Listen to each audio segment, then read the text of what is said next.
कक्षा 6 की सामाजिक विज्ञान की पाठ्य पुस्तक सामाजिक एवं राजनीतिक जीवन 1 प्रस्तुत है इस पुस्तक का अध्याय 6 जिसका शीर्षक है गांव का प्रशासन, पृष्ठ 57 से पृष्ठ 64 तक।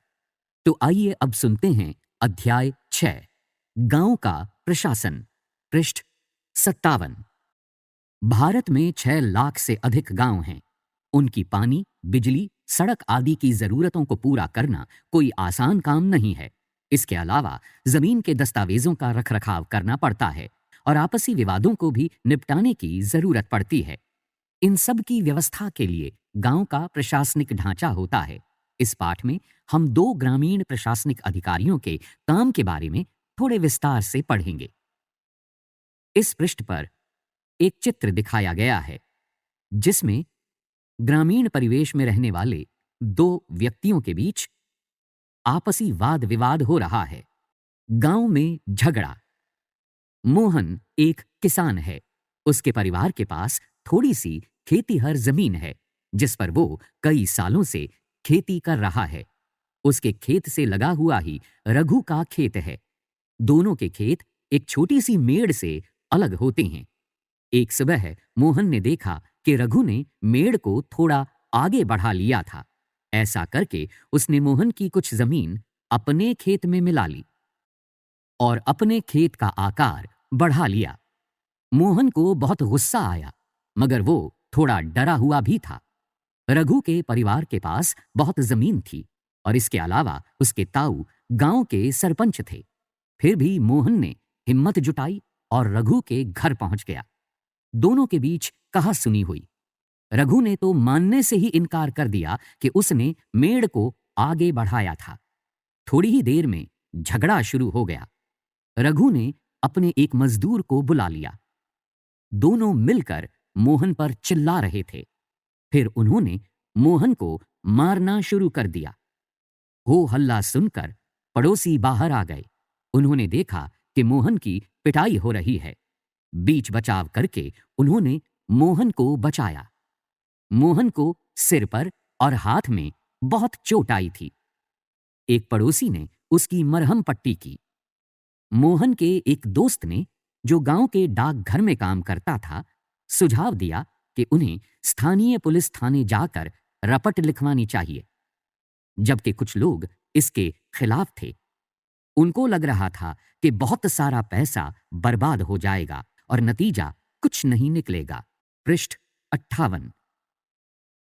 कुछ लोगों ने कहा कि रघु के परिवार वाले तो पहले ही पुलिस थाने पहुंच चुके होंगे। काफी विचार विमर्श के बाद अंततः ये तय हुआ कि जिन पड़ोसियों की आंखों के सामने ये घटना हुई थी, मोहन उनको लेकर पुलिस थाने जाएगा। पुलिस थाने का क्षेत्र। थाने के रास्ते में एक पड़ोसी ने पूछा, क्यों ना हम थोड़ा और पैसा खर्च करके शहर के बड़े थाने चलें? मोहन ने समझाया कि बात पैसे की नहीं है। हम इसी थाने में अपना मामला दर्ज करवा सकते हैं क्योंकि हमारा गांव इसी के कार्य क्षेत्र में आता है। इस पृष्ठ पर बाईं ओर पीले रंग के एक बक्से में पुलिस थाने के कार्य क्षेत्र के बारे में जानकारी दी गई है। हर पुलिस थाने का एक कार्य क्षेत्र होता है जो उसके नियंत्रण में रहता है। लोग उस क्षेत्र में हुई चोरी, दुर्घटना, मारपीट, झगड़े आदि की रपट उसी थाने में लिखवा सकते हैं। ये यहाँ के थानेदार की जिम्मेदारी होती है कि वो लोगों से घटना के बारे में पूछताछ करे, जांच पड़ताल करे और अपने क्षेत्र के अंदर के मामलों पर कार्रवाई करे। इस पृष्ठ पर बाईं ओर नीचे एक चित्र दिखाया गया है जिसमें थाने का दृश्य है। टेबल पर एक पुलिस अधिकारी बैठा एक रपट लिख रहा है, जबकि उसके सामने खड़ा एक व्यक्ति अपनी शिकायत सुना रहा है। इस पृष्ठ पर बाईं ओर ऊपर बक्से में महत्वपूर्ण जानकारी दी गई है। अगर आपके घर में चोरी हो जाती है तो आप किस थाने में जाकर अपनी शिकायत दर्ज करवाएंगी? मोहन और रघु के बीच में किस बात को लेकर विवाद हुआ था? मोहन को रघु से झगड़ा करने में डर क्यों लग रहा था? कुछ लोगों ने कहा कि मोहन को पुलिस थाने में मामला दर्ज करवाना चाहिए, जबकि कुछ ने ऐसा करने से मना किया। लोगों ने अपनी राय के लिए क्या तर्क दिए? पुलिस थाने में होने वाला काम। जब सब लोग पुलिस थाने पहुंचे तो मोहन थानेदार के पास गया और उसे पूरा मामला बताया। उसने ये भी बताया कि वो अपनी शिकायत लिखित रूप में देना चाहता है। थानेदार ने बड़ी बेरुखी से कहा कि उसके पास छोटी छोटी शिकायतों की जांच पड़ताल का समय नहीं है। मोहन ने अपने घाव भी दिखाए, लेकिन थानेदार पर कोई असर नहीं हुआ। मोहन हैरान था कि उसकी शिकायत आखिर दर्ज क्यों नहीं की जा रही थी। मोहन बाहर गया और अपने पड़ोसियों को बुलाकर अंदर ले आया।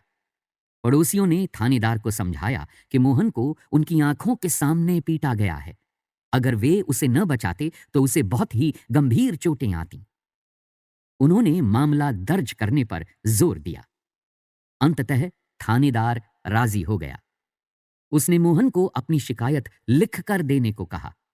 थानेदार ने वादा किया कि अगले दिन एक हवलदार घटना की जांच पड़ताल के लिए उनके यहां पहुंचेगा। पृष्ठ 59। इस पृष्ठ पर बाईं ओर ऊपर पीले रंग के एक बक्से में पुलिस थाने में जो कार्रवाई हुई उससे संबंधित आपसे बातचीत की गई है। पुलिस थाने में जो भी हुआ उसे एक नाटक के रूप में दिखाइए। फिर यह बताइए कि मोहन थानेदार या पड़ोसियों की भूमिका निभाते हुए आपको कैसा लगा? क्या थानेदार इस स्थिति को किसी अन्य तरीके से संभाल सकता था? राजस्व विभाग का काम। आपने पढ़ा कि मोहन और रघु में खेत की मेड़ को लेकर जबरदस्त लड़ाई हुई। क्या ऐसा कोई तरीका नहीं था जिससे वो अपना मामला शांतिपूर्वक सुलझा लेते? क्या कोई ऐसे अभिलेख यानी रिकॉर्ड होते हैं जिनसे ये पता चल जाए कि गांव में किसके पास कौन सी जमीन है? चलिए पता करते हैं कि ये कैसे किया जाता है। जमीन को नापना और उसका रिकॉर्ड रखना पटवारी का मुख्य काम होता है। अलग अलग राज्यों में इसको अलग अलग नाम से जाना जाता है। कहीं पटवारी, कहीं लेखपाल, कहीं कर्मचारी, कहीं ग्रामीण अधिकारी, तो कहीं कानूनगो कहते हैं। हम यहां जमीन का लेखा जोखा रखने वाले कर्मचारी के लिए पटवारी शब्द का इस्तेमाल कर रहे हैं। प्रत्येक पटवारी कुछ गांवों के लिए जिम्मेदार होता है। अगले पृष्ठ पर दिए गए नक्शे और उसके अनुसार बने खसरे यानी रजिस्टर के विवरण को देखिए। ये पटवारी द्वारा रखा गया गांव के लोगों की जमीन के रिकॉर्ड का एक हिस्सा है। आमतौर पर पटवारियों के पास खेत नापने के अलग अलग तरीके होते हैं। कई जगहों पर वो एक लंबी लोहे की जंजीर का इस्तेमाल करते हैं। इसे जरीब कहते हैं। अभी थोड़ी देर पहले जो आपको कहानी हमने सुनाई उसमें पटवारी मोहन और रघु के खेतों को नापकर ये देख सकता था कि वो गांव के नक्शे से मेल खाता है कि नहीं। अगर वो नक्शे से मेल नहीं खाता तो उसको पता चल जाता है कि मेड़ खिसकाकर खेत की सीमा बदली गई है। इस पृष्ठ पर एक चित्र दिखाया गया है जिसमें खेत के बाहर खड़ा एक पटवारी दो व्यक्तियों से कुछ जानकारी हासिल करके उसे एक कागज पर लिख रहा है। पटवारी किसानों से भूमि कर भी इकट्ठा करता है और सरकार को अपने क्षेत्र में उगने वाली फसलों के बारे में जानकारी देता है। ये काम वो अपने रिकॉर्डों के आधार पर करता है। इसीलिए जरूरी है कि वो उनको समय समय पर दुरुस्त करता रहे। किसान कई बार फसल बदल देते हैं, कुछ और उगाने लगते हैं या कोई कहीं कुआं खोद लेता है। इन सब का हिसाब रखना सरकार के राजस्व विभाग का काम होता है। इस विभाग के वरिष्ठ लोग इस काम का निरीक्षण करते हैं। इस पृष्ठ पर दाईं ओर नीचे हरे रंग के बक्से में कुछ आवश्यक जानकारी दी गई है। अगर आप ग्रामीण क्षेत्र में रहते हैं तो पता कीजिए आपके क्षेत्र का पटवारी कितने गांवों के लिए जमीन के अभिलेख रखता है। गांव के लोग पटवारी से कैसे संपर्क करते हैं। पृष्ठ 60। खसरा कहलाने वाले इस रिकॉर्ड में पटवारी ने नीचे दिए गए जमीन के नक्शे के मुताबिक सूचनाएं भरी हैं। इससे पता चलता है कि जमीन का कौन सा टुकड़ा किसके नाम है? इस रिकॉर्ड और नक्शे को देखिए तथा मोहन और रघु की जमीन से संबंधित सवालों का जवाब दीजिए। खसरा 5। नंबर 1। क्षेत्र हेक्टेयर में 0.75। जमीन मालिक का नाम, पिता, पति का नाम और पता। मोहन, वल्द, राजाराम, गांव अमरापुरा, जमीन का मालिक। यदि बटाई पर है तो दूसरे किसान का नाम और बटाई का हिस्सा। नहीं। इस साल जोती गई जमीन। फसल सोयाबीन। क्षेत्र 0.75 हेक्टेयर। अन्य फसलें रिक्त स्थान। परती जमीन रिक्त स्थान। सुविधाएं रिक्त स्थान। नंबर 2। क्षेत्र हेक्टेयर में 3.00। जमीन मालिक का नाम, पिता, पति का नाम और पता। रघुराम, वल्द, रतनलाल, गांव अमरापुरा, जमीन का मालिक।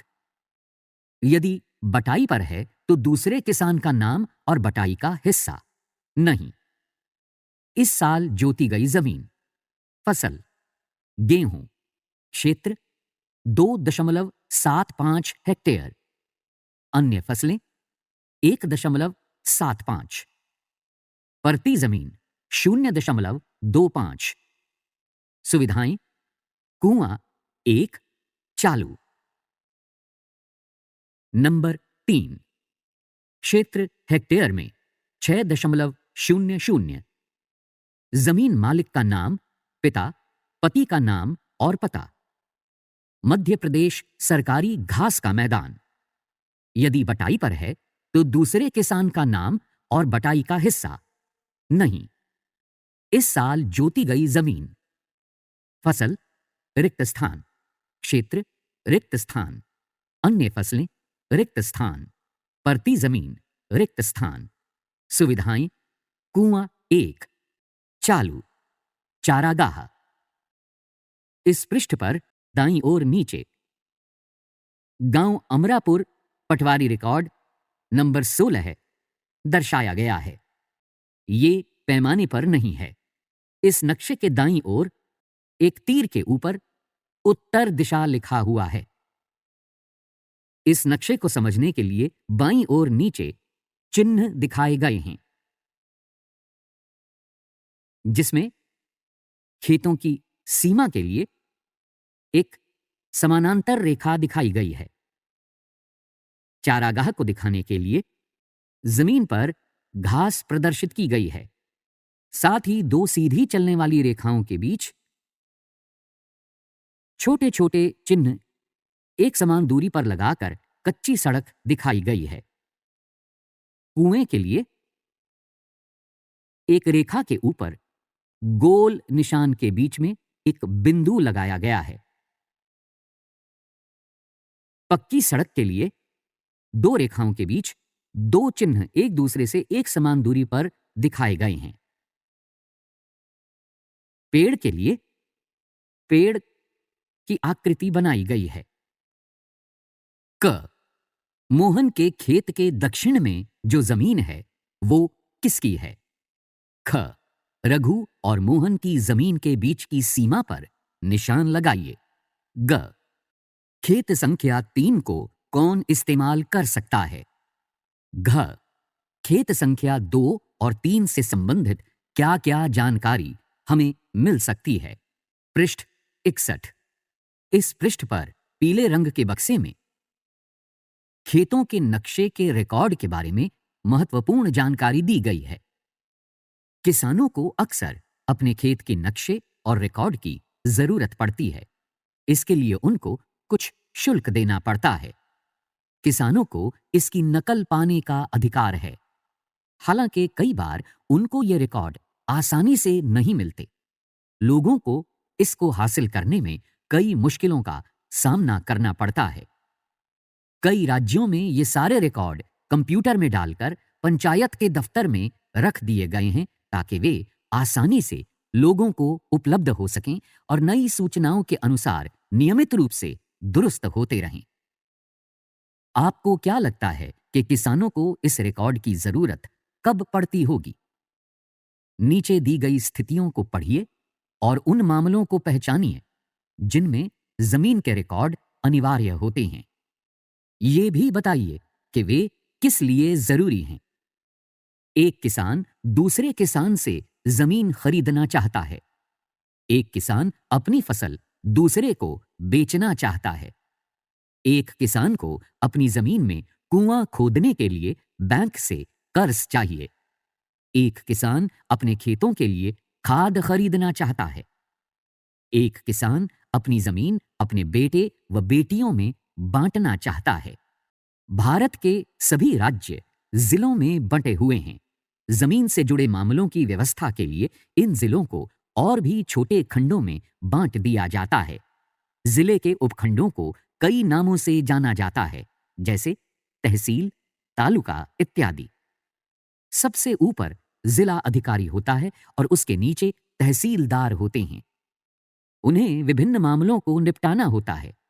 वे पटवारी के काम का निरीक्षण करते हैं और यह सुनिश्चित करते हैं कि रिकॉर्ड सही ढंग से रखे जाएं और राजस्व यानी विभिन्न तरह के कर इकट्ठा होता रहे। वे ये भी देखते हैं कि किसानों को अपने रिकॉर्ड की नकल आसानी से मिल जाए। वे विद्यार्थियों को जरूरत पड़ने पर जाति प्रमाण पत्र आदि भी जारी करते हैं। तहसीलदार के दफ्तर में जमीन से जुड़े विवाद के मामले सुने जाते हैं। एक नया कानून, हिंदू अधिनियम धारा 2005। जब हम उन किसानों के बारे में सोचते हैं जिनके पास जमीन है, तो आमतौर पर हमारे ध्यान में पुरुष होते हैं। महिलाओं की हैसियत खेतों के काम में एक मददगार भर की मानी जाती है। उनके बारे में जमीन के मालिक के रूप में कभी नहीं सोचा जाता। अभी तक कई राज्यों में हिंदू औरतों को परिवार की जमीन में हिस्सा नहीं मिलता था। पिता की मृत्यु के बाद जमीन बेटों में बांट दी जाती थी।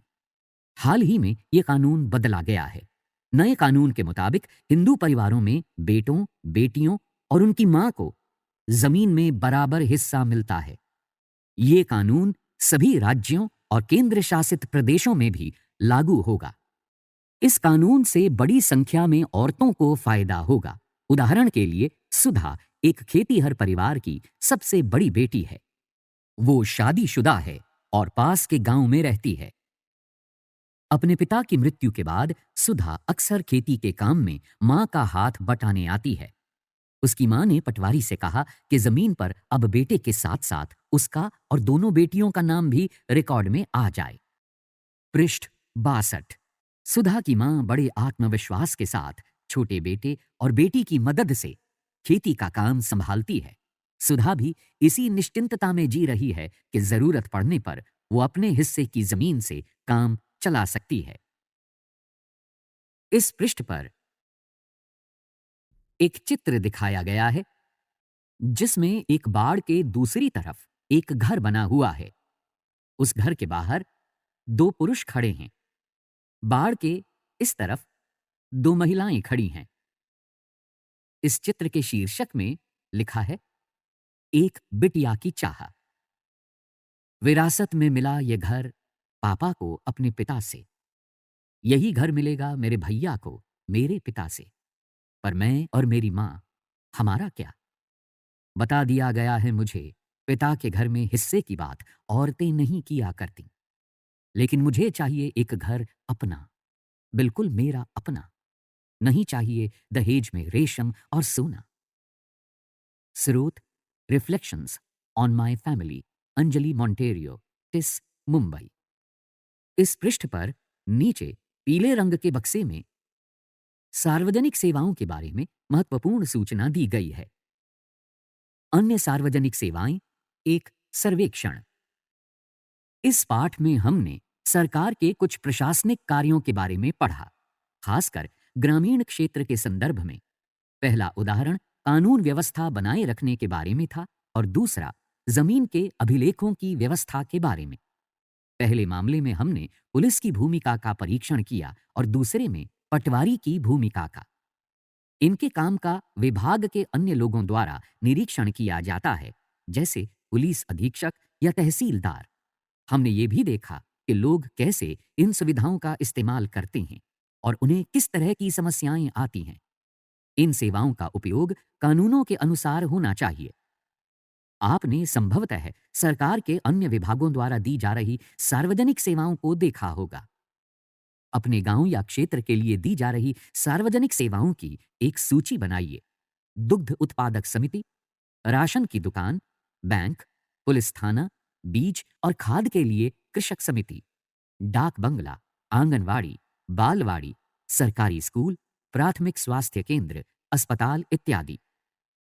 3 सार्वजनिक सेवाओं पर जानकारी इकट्ठी कीजिए और अपनी अध्यापिका के साथ चर्चा कीजिए कि इनकी कार्यप्रणाली में कैसे सुधार किया जा सकता है। आपके लिए एक उदाहरण आगे दिया जा रहा है। पृष्ठ 63। सार्वजनिक सभा, राशन की दुकान। आपने उनके काम के बारे में क्या देखा? ये दुकान खुली हुई थी। 3 लोग आए, उनके पास पीले रंग के कार्ड थे। सबने चावल और चीनी खरीदी। मिट्टी का तेल मिला नहीं। नियंत्रण में आने वाले क्षेत्र, ये 2 गांवों के लिए है। इस सुविधा का लाभ उठाने के लिए उनको क्या करने की जरूरत है? उनको राशन कार्ड की जरूरत है। ये तहसील के दफ्तर में बनाया जाता है। जो ये सब प्रदान करते हैं, उनकी समस्याएं। मिट्टी के तेल की आपूर्ति पूरी नहीं है। लोगों की समस्याएं। चावल बड़ा खराब आता है। मिट्टी का तेल तो कभी मिलता ही नहीं। क्या सुधार किए जा सकते हैं? अच्छा चावल आए, मिट्टी का तेल मिले, राशन की दुकान रोज खुले। इसी तरह स्वास्थ्य केंद्र और दुग्ध उत्पादक समिति के बारे में आप चर्चा करें। पृष्ठ 64। अभ्यास 1। पुलिस का क्या काम होता है? 2। पटवारी के कोई 2 काम बताइए। 3। तहसीलदार का क्या काम होता है? 4। एक बिटिया की चाह कविता में किस मुद्दे को उठाने की कोशिश की गई है? क्या आपको यह मुद्दा महत्वपूर्ण लगता है? क्यों? 5। पिछले पाठ में आपने पंचायत के बारे में पढ़ा। पंचायत और पटवारी का काम एक दूसरे से कैसे जुड़ा हुआ है? 6। किसी पुलिस थाने जाइए और पता कीजिए कि यातायात नियंत्रण, अपराध रोकने और कानून व्यवस्था बनाए रखने के लिए पुलिस क्या करती है, खासकर त्योहार या सार्वजनिक समारोहों के दौरान। 7। एक जिले में सभी पुलिस थानों का मुखिया कौन होता है? पता करें। 8। चर्चा कीजिए कि नए कानून के तहत महिलाओं को किस तरह फायदा होगा। 9। आपके पड़ोस में क्या कोई ऐसी औरत है जिसके नाम जमीन जायदाद हो? यदि हां, तो उसे ये संपत्ति कैसे प्राप्त हुई? इसी के साथ 9 अध्यायों की इस पुस्तक का 6ठा अध्याय यहां समाप्त हुआ।